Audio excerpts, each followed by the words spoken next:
మన భారతదేశంలో 2022 నాటికి 31,677 రేప్ కేసులు రిజిస్ట్రేషన్ అయ్యాయి.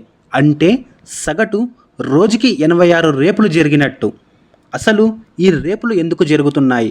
ఈ విషయం తెలుసుకునే ముందు welcome back to our Telugu motive talk channel. మన దేశంలో చదువులేని యూతే ఎక్కువగా ఉన్నారు. సెక్స్ ఎడ్యుకేషన్ లేదు, బట్ ఇంటర్నెట్లో ఫ్రీగా పోర్న్ దొరుకుతుంది.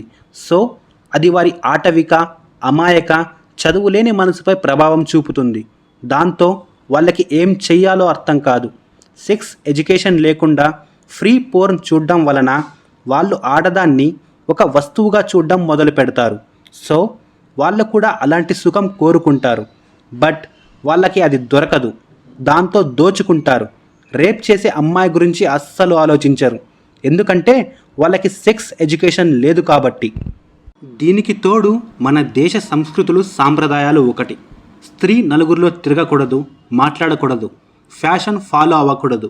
బట్ ఎవడైతే ఈ కండిషన్ని పెడతాడో ముందు వాడే పాటించాడు.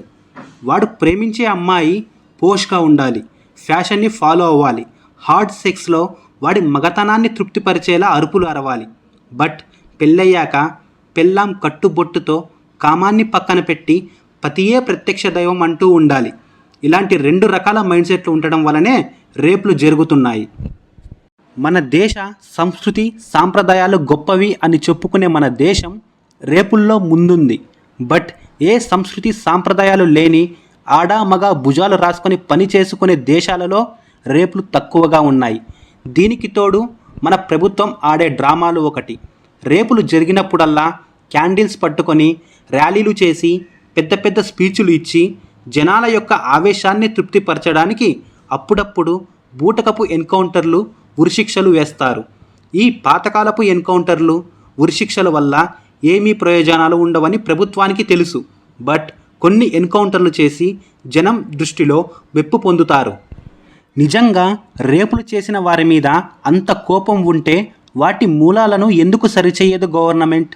70% రేప్ కేసులు మద్యం మత్తులో చేస్తున్నారని కొన్ని స్టాటిస్టిక్స్ చెబుతున్నాయి. మరి మద్యాన్ని ఎందుకు బ్యాన్ చేయదు? చేస్తే గవర్నమెంట్ నడవదు గనక. అలానే రేపులు జరగడానికి మెయిన్ రీజన్ సెక్స్ ఎడ్యుకేషన్ లేకపోవడం వల్లనే అని ఎంతోమంది ఎక్స్పర్ట్లు చెబుతున్నారు. ఒక 9th క్లాస్ స్టూడెంట్ సైన్స్ టీచర్తో ఇలా అడిగాడు, టీచర్ అసలు స్పెరం అంటే ఏంటి? అప్పుడు ఆ టీచర్, నీకు పెద్దయ్యాక తెలుస్తుందిలే బాబు అని అంది. అది సిగ్గు లేకుండా ఎక్స్ప్లెయిన్ చేయలేని విద్యా సంస్థలు మనవి. ఇంకేం తెలుస్తుంది మనకి? సో ఫైనల్గా చెప్పేది ఒకటే, ప్రతి మనిషికి కనీస ఉపాధి, కనీస చదువు, మరింత సెక్స్ ఎడ్యుకేషన్, కొంచెం స్త్రీ పట్ల అవగాహన, వ్యవస్థలో మార్పు రానంత వరకు ఈ రేపులు ఇలా జరుగుతూనే ఉంటాయి.